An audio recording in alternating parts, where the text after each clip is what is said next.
Welcome everyone. Today's video I want to talk to you about compost. So we're actually going to head down to B&Q and I'm going to show you the different varieties and what they are. Now what I really want to do is simplify some of the things that we see online, right, when it comes to multi-purpose compost or ericaceous compost. We're going to talk about some of the plants that do require an ericaceous compost, just in case you didn't know. So without further ado, let's get into today's video.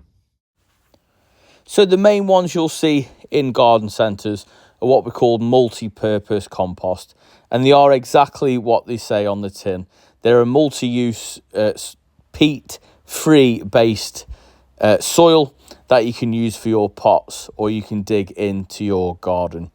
Now they do several offers, 3 for £15. They used to be 3 for £10 back in my day. So on the labels just here, it will show you how many weeks worth of food they have in. So you've got 6 weeks as a general rule of thumb when it comes to all compost bags, and it'll show you what litres they are. So this is the quantity of the bags.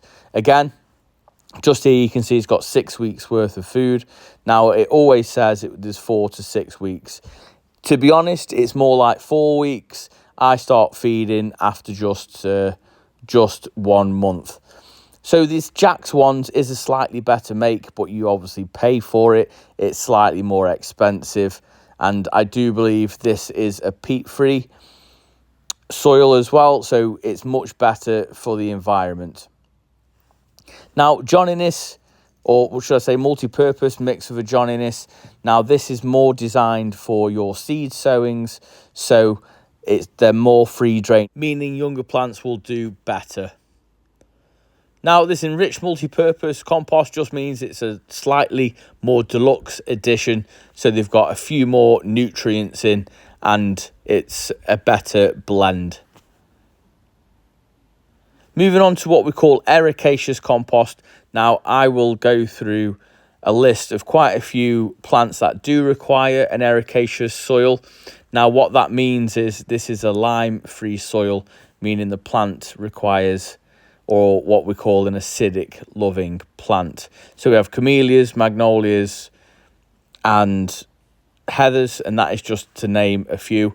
We'll name a few more later on in the video.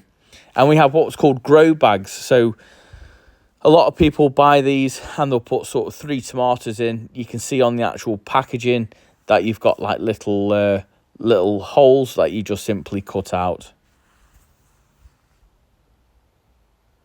So for those who don't know, an ericaceous compost is an acidic soil, which means the plant actually needs a lime-free soil.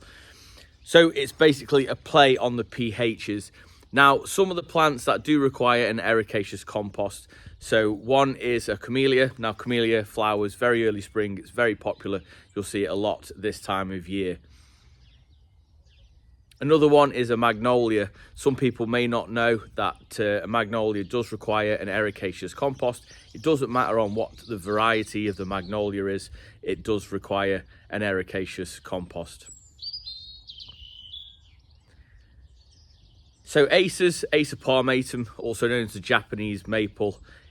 These are absolute beautiful trees, but these also require an ericaceous compost. Now, just before we go any further, what will happen if you actually plant one of these plants in a multi-purpose compost is it won't kill it, but you certainly won't get the best out of the plant. They'll actually look quite sickly for a long time, especially if you're going to pop them into a pot and not pop them into your soil, because some of you guys will actually have an acidic soil without even actually knowing it. But if you're thinking about putting some good stuff into the ground or maybe putting it in a pot, then just be mindful of what pH is required for your plant. So another one, and people don't actually know this, but blueberries. So blueberries require an acidic soil as well. Azaleas and rhododendrons, they all require an ericaceous compost, along with heathers or heaths. They also require it as well. Controversial one for you now, but blue hydrangeas. So if you want to keep them that beautiful blue colour, then you need an ericaceous compost. Or if it's pink, then you just need a multi-purpose, and you can actually switch them up as well. So if you were looking to turn a pink one blue or blue one pink, It all depends on what sort of compost you plant it in. Or maybe you have one in your garden, you bought it as red and it's turned out blue. Well, there you go. Now, a bit of a telltale sign of having an acidic soil is an actual large conifer hedge. So once you cut the clippings every year, and they actually sit and litter the ground, they will actually turn your soil to an acidic soil as well. Interesting story, actually. So a guy at work said he has a blue hydrangea and it looks beautiful. And I said, I bet you've either got or you've had a large conifer or leylandi hedge or plant at some point in your garden. And he said, yeah, how did you know that? And I said, well, over time, the clippings, they do change your pH of your soil. So really interesting one, that. Now, they're the main ones if you're looking at getting going this time of year and you're wondering which compost to buy. I hope you found this useful. If you did, then please give it a big thumbs up. It really does help the channel out. Drop a comment down below as it helps share it out to others who love gardening, just like we do. I'm actually going to get some gardening done today, and I can't wait. Just waiting for this fog or mist to clear. I'm going to get stuck into it. Till tomorrow, see you in the garden. You take care.